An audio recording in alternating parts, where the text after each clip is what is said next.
Hello students, now let us go with our next topic, which is nothing but analysis of uniformly tapering rectangular bar. In my previous class I have taught you about your circular bar. Now we are going to deal with the rectangular bar. So here you can see this is a tapering bar. What do you mean by tapering bar? Tapering bar is nothing but the diameter or the width. Fine. So this here you can see this is the width A, this is the width B. So the width is going to change continuously. It is going to change. So this type of a bar we call it as a tapering bar. Fine. Whenever we get a problem like this, he'll ask you to find out why. Because see, the force has been applied. When the force has been applied, this try to elongate. So you have to find out total elongation. So here I have given you everything. What is P? Axial load. L is nothing but the length of the bar. A is the width at bigger end. So this is my bigger end. There we write as A. B is the width at the smaller end. So this is my smaller end. So whenever you get a question, if the end or if the width is more, then you have to make it as A. If the width is small, then you have to take it as B. E is nothing but Young's modulus, T is nothing but the thickness.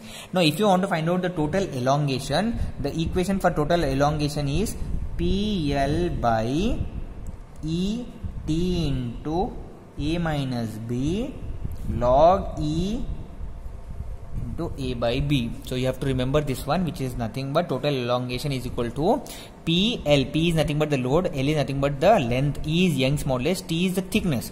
What is the thickness of the bar we have? A is the width of the bigger end, B is the width of the smaller end, log E into A by B. So let us quickly go with one of the problems so that you can clearly understand. So here I have just written a question. So if you can just read this question carefully. A rectangular bar made of steel. A rectangular bar made of steel is 2.8 meter long and 15 meter thick. The rod is subjected to an axial tensile load of 40 kN. The width of the rod varies from 75 mm at one end to the 30 mm at other end. Find the extension of the rod. We have to find out our delta L. So let us quickly write with the given data. So if you see with the given data, whatever here he has given, L he has given it as 2.8 meters, which you can write as 2800 mm. Thickness, if you see here, he has given it as 15 mm. Load, here he has given it as 40 kilonewton, which is nothing but 40,000 Newton. Similarly, A is nothing but 75 mm.